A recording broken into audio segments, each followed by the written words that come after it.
Sanibonani Dumelang Abshani Molweni everyone. My name is Nangamso and this is my first video. I welcome you all.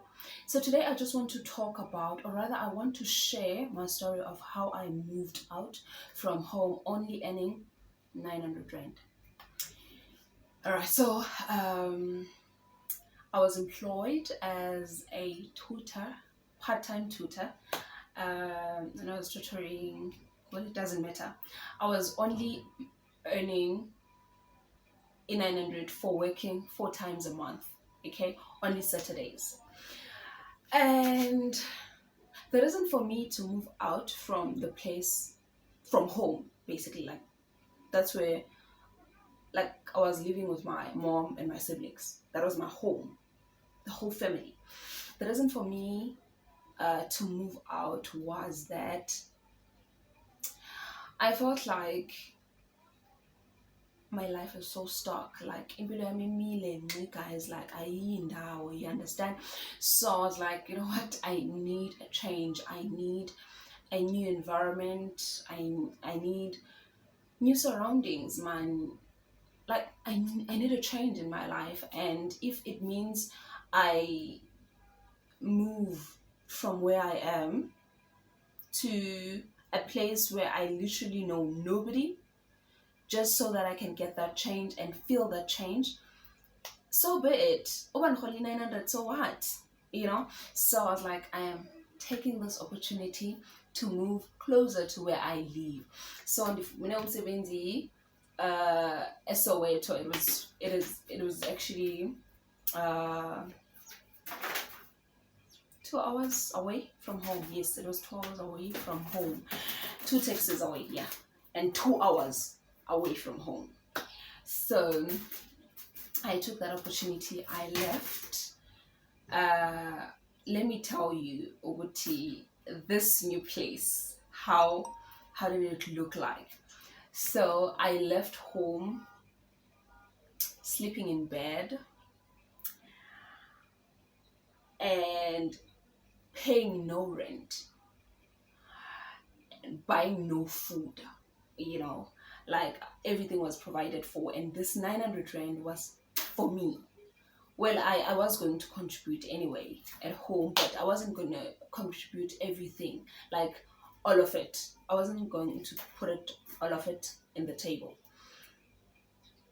Yeah, so moving to a place that looks like this, in a shack from a house, in a mattress from a bed, to paying a rent when I was not paying a rent where I'm from. And while I was walking to work this time, as opposed to taking two taxis. That was the only benefit of moving away from home. So I avoided all the good things that I'm leaving behind, and I focused on two things: working to work and a change in my life. Okay. And then I moved out. The same month I got the job. No, was it the same month? No. Actually, I moved after I got the job in April. I moved in June. So yeah, after 2 months, yeah, I moved to Soweto.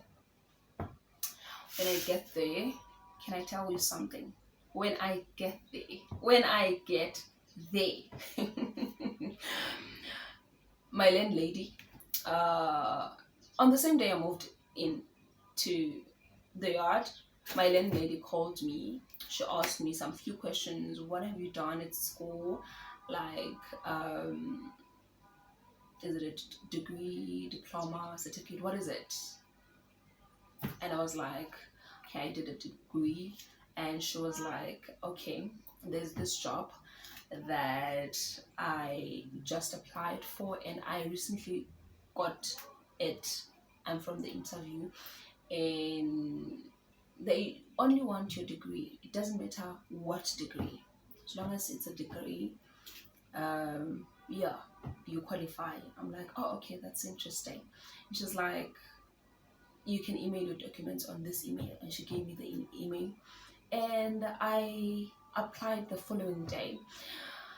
To be honest, I wasn't happy about it because I've been applying online.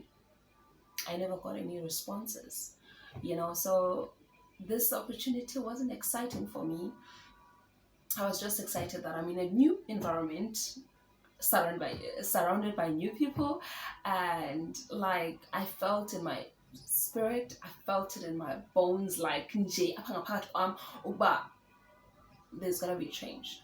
Kuzoba khona utshintsho, guys. Kuzoba khona utshintsho. I didn't know what change was that, but nje, my life was gonna change. So I applied for this job. Okay, I emailed my documents to this email, and then my life continued. I wasn't even looking forward to it, to the call or anything like that. On a Tuesday, I applied on Saturday. On Tuesday, I got a call from 011, and I was like, hi. It turned out that it is from this company. They're like, we received your application. Would you be available to come for an interview on Thursday? I'm like, yes, of course. I'd be very available. And they were like, yeah, okay, come Thursday. And I was like, okay, thank you. I told the landlady, she was like, you're so lucky. It took me to call them again to find out if they received my document for them to call me.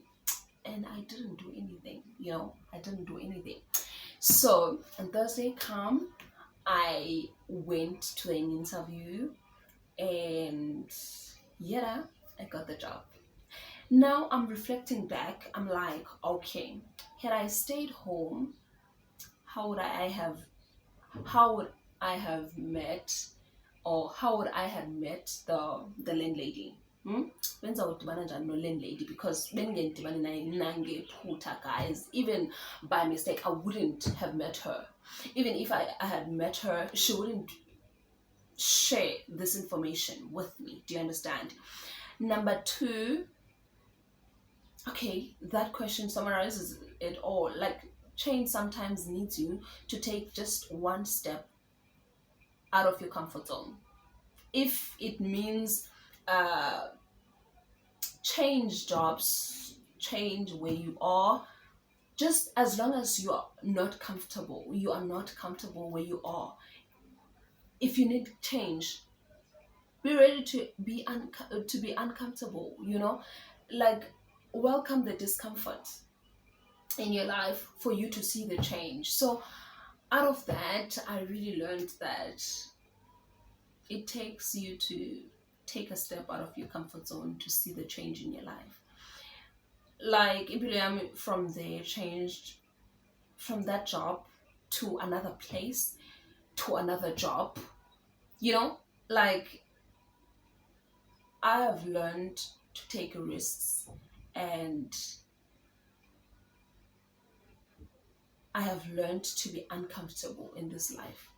I hope that this story of mine inspires you to take a step out of your comfort zone as well. I don't know which area are you comfortable in, but whatever area you are comfortable in, take a step out of it, and you'll see the change, and you will see the change. Trust me, you will see the change. And have a bit of a faith, man. Have a bit of faith in your stepping out of your comfort zone, and you'll see God working wonders. And yeah, I hope this story inspires you, motivates you, to take that one step out of your comfort zone. Until I see you next time, ciao.